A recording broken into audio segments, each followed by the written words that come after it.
Në organizim të klubit të karates Shkëndia, që drejtohet nga mjeshtri i këtij sporti Besnik Murati dhe në bashkëpunim me Federatën e Karates së Maqedonisë, dje në sallën sportive të shkollës së mesme të mjekësisë, u mbajt edicioni i 9 turneu ndërkombëtar i karates Kupa e Artë 2025, ku morën pjesë afër 600 garues nga Shqipëria, Kosova, Bosnia e Hercegovina, Mali i Zi, Serbia dhe garues nga 33 klube nga Maqedonia e Veriut. Të pranishëm në këtë manifestim sportiv ishin rektori i Universitetit të Tetovës, profesor doktor Jusuf Zejneli, i cili edhe shpalli të hapur turneun, legjenda e karates Enver Idrizi, trajneri i reprezentacionit të Shqipërisë në karate Mirandi Baçka dhe shumë të ftuar të tjerë. Mjeshtri i karates Besnik Murati në cilësinë e Niko Qirit u shprehi i kënaqur me numrin e pjesëmarrësve dhe me cilësinë e karates që dëshmuan garuesit.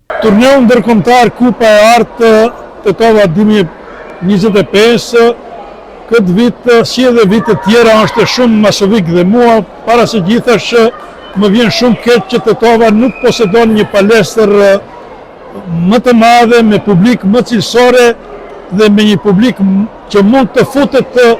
Tetova brenda, sepse ky turneu mund të zhvillohet deri në 2000-3000 garues.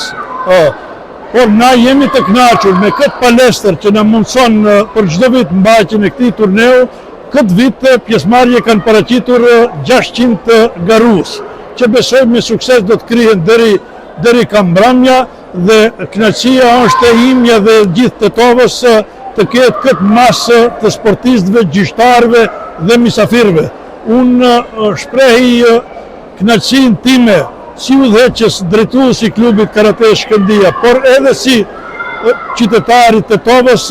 që këta mysafirë nga 5-6 shtete të regionit kanë vlerësuar që meriton kjo garë ndërkombëtare e organizuar nga klubi Karates Shkëndia të ketë këtë masovitet. Besoj që vitet e ardhshme do të kenë edhe më masovitet dhe besoj që edhe Tetova do të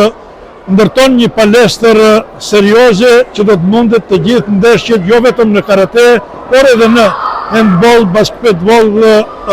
volleyball e ashtu me radhë, dhe futboll të vogël të mbahen në palestër si ka hije qytetit të Tetovës.